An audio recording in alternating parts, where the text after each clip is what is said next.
Assalamualaikum warahmatullahi wabarakatuh. Perkenalkan, nama saya Arman dari kelas AK22C. Di sini saya akan mempresentasikan materi terkait audit internal berbasis risiko. Materi pertama yaitu bab 1, pengantar audit internal berbasis risiko, di mana audit internal adalah proses yang berfokus pada risiko utama yang dapat menghambat pencapaian tujuan organisasi. Adapun tujuannya memberikan nilai tambah melalui evaluasi dan peningkatan pengelolaan risiko, kontrol, dan data kelola. Adapun komponen utamanya, yang pertama identifikasi risiko, yang kedua mitigasi potensi dampak, yang ketiga pemberian rekomendasi perbaikan, yang keempat monitoring berkelanjutan.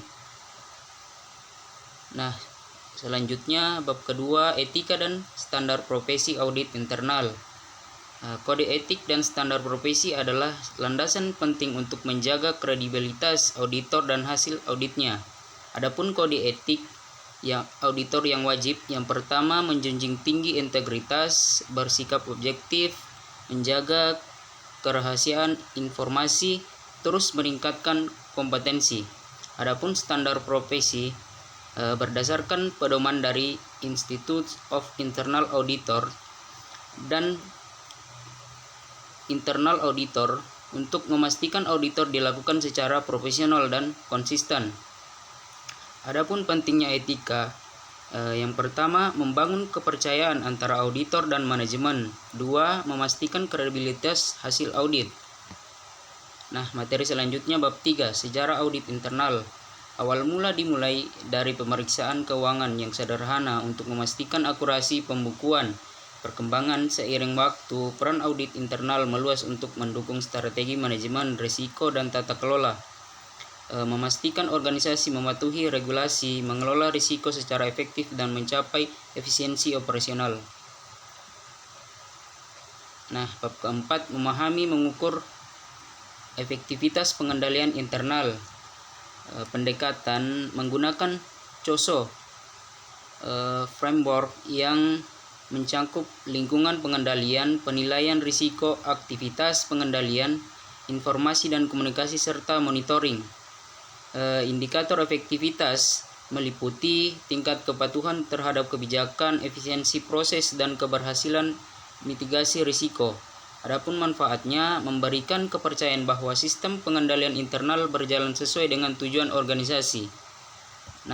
Yang ke bab kelima, proses manajemen risiko. Adapun peran auditor mengidentifikasi potensi risiko, mengevaluasi dampaknya, dan memberikan rekomendasi untuk memitigasi risiko. Kompetensi yang diperlukan, pengetahuan mendalam tentang risiko operasional, keuangan, strategis, dan regulasi yang relevan. Ada kolaborasi, bekerja sama dengan manajer risiko dan pemangku kepentingan untuk menciptakan lingkungan yang aman dan dari risiko besar. Materi selanjutnya bab 6, perencanaan audit. Adapun langkah-langkahnya, memahami tujuan dan struktur organisasi, mengidentifikasi risiko utama, serta menentukan prioritas area yang akan diaudit. Penentuan cakupan, menyelesaikan cakupan audit dengan risiko yang paling signifikan untuk memberikan dampak maksimal. Dokumen penting, audit plan yang mencakup alokasi, sumber daya, jadwal, dan metode audit yang digunakan. Selanjutnya bab 7, pelaksanaan audit, evaluasi, dan bukti audit. Tahapan utama, pengumpulan bukti melalui wawancara observasi dan analisis dokumen untuk memastikan data yang valid. Kriteria bukti harus relevan dengan temuan, dapat dipercaya, cukup dalam jumlah, dan dapat diverifikasi. Menyediakan informasi yang jelas untuk mendukung temuan dan rekomendasi yang diberikan. Materi selanjutnya bab 8, tentang kertas kerja audit, di mana kertas kerja audit adalah dokumen yang mencatat seluruh proses audit, mencakup temuan, bukti, kesimpulan, dan rekomendasi yang dihasilkan. Adapun fungsinya sebagai dokumentasi, memastikan transparansi dan akuntabilitas dalam pelaksanaan audit. Manfaatnya, menjadi bahan evaluasi ulang, membantu memastikan proses audit berjalan dengan baik dan menyediakan bukti yang digunakan untuk klarifikasi audit lebih lanjut jika dibutuhkan. Bab 9, pelaporan hasil audit. Pelaporan hasil audit adalah langkah akhir yang mendukung pengambilan keputusan berbasis data oleh manajemen. Adapun isi laporannya menyajikan temuan utama, analisis yang mendalam. Adapun format harus disusun secara ringkas namun detail dan berorientasi solusi yang dapat diukur dampaknya. Materi selanjutnya bab 10, fraud dalam audit internal. Adapun tipe fraud termasuk penggelapan keuangan, penyalahgunaan aset dan manipulasi laporan keuangan.